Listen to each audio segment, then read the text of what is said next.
Chapitre 1er. 1. Le maître dit: n'est-ce pas une joie d'étudier, puis, le moment venu, de mettre en pratique ce que l'on a appris? N'est-ce pas un bonheur d'avoir des amis qui viennent de loin? Et n'est-il pas un honnête homme celui qui, ignoré du monde, n'en conçoit nul dépit? 2. Maître Yu dit: il ne se trouve guère de bons fils et de bons frères qui voudraient offenser leurs supérieurs. Il ne s'est jamais vu qu'un homme respectueux de ses supérieurs devienne un fauteur de troubles. L'honnête homme œuvre à la racine. Celle-ci, une fois assurée, l'ordre moral naît. La piété filiale et le respect des aînés sont les racines mêmes de l'humanité. 3. Le maître dit: discours habiles et attitude affectée dénotent rarement la vertu. 4. Maître Zeng dit: chaque jour, je m'examine plusieurs fois. Me suis-je fidèlement acquitté de mes engagements? Me suis-je montré digne de la confiance de mes amis? Ai-je mis en pratique ce qu'on m'a enseigné?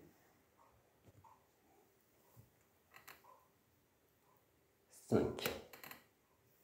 Le maître dit: pour gouverner un État d'une certaine importance, il faut traiter les affaires avec dignité et bonne foi. Cultiver la frugalité et la compassion. N'imposer de corvée au peuple que durant les périodes prescrites. 6. Le maître dit: à la maison, un jeune homme doit respecter ses parents. Au dehors, il doit respecter ses aînés. Il doit parler peu, mais avec sincérité. Il doit aimer tout le monde, mais ne s'attacher qu'aux gens vertueux.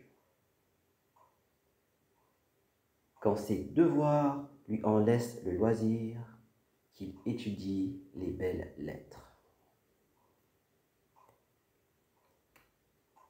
7. Zixia dit: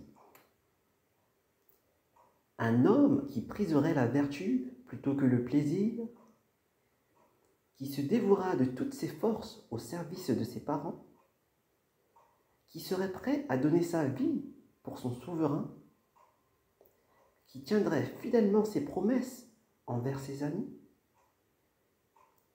quand bien même d'aucuns le diraient inculte, je maintiendrai pour ma part que c'est un homme éduqué. 8. Le maître dit: s'il est dénué de pondération, un homme de qualité restera sans autorité et son savoir demeurera futile. Avant tout, cultivez la fidélité et la bonne foi. Ne recherchez pas l'amitié de ceux qui ne vous valent pas. Quand vous commettez une faute, n'ayez pas peur de vous corriger. Définition. Pondération. Calme, équilibre et mesure dans les jugements. Fin de définition. 8. S'il est dénué de pondération, calme, équilibre et mesure dans les jugements,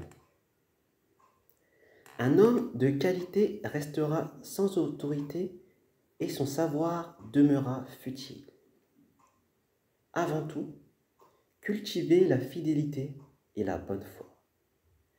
Ne recherchez pas l'amitié de ceux qui ne vous valent pas. Quand vous commettez une faute, n'ayez pas peur de vous corriger.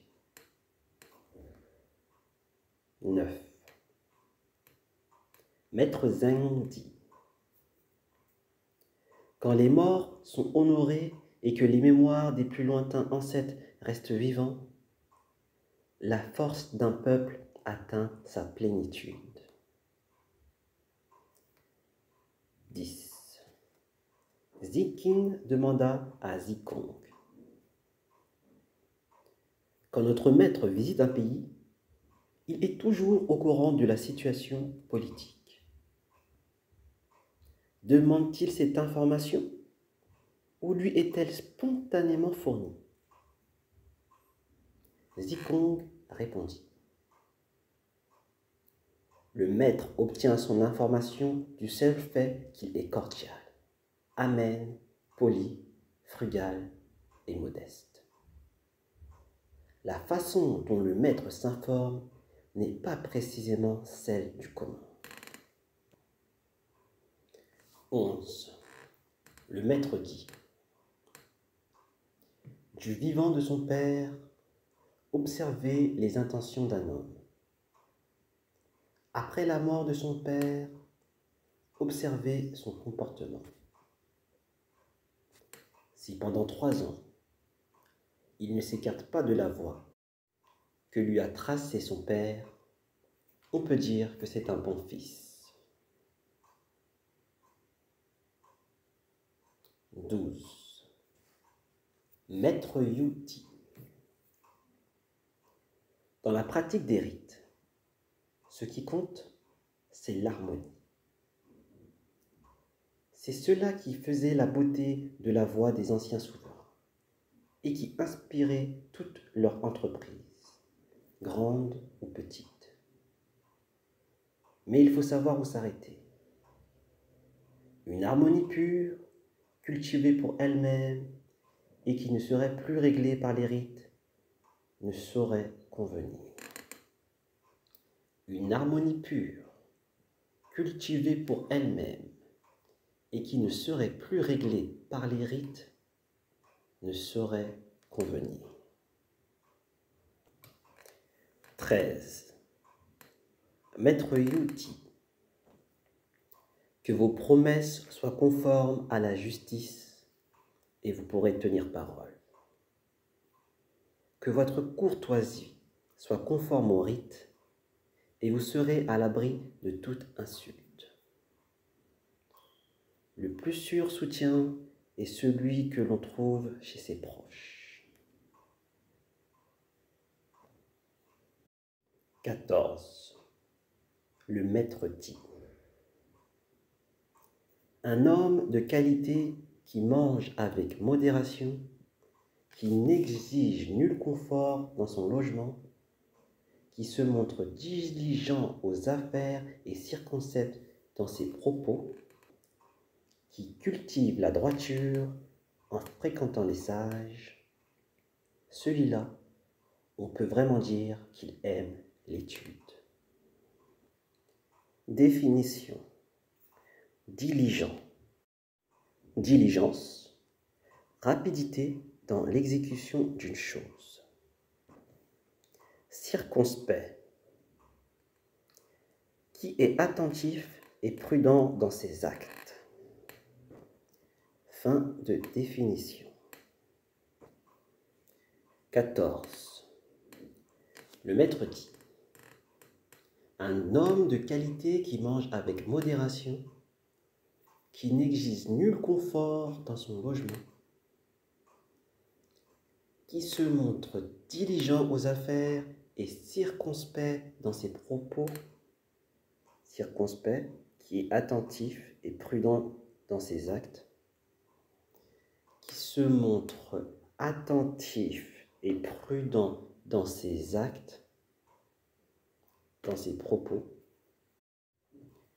qui cultive la droiture en fréquentant les sages, celui-là, on peut vraiment dire qu'il aime l'étude.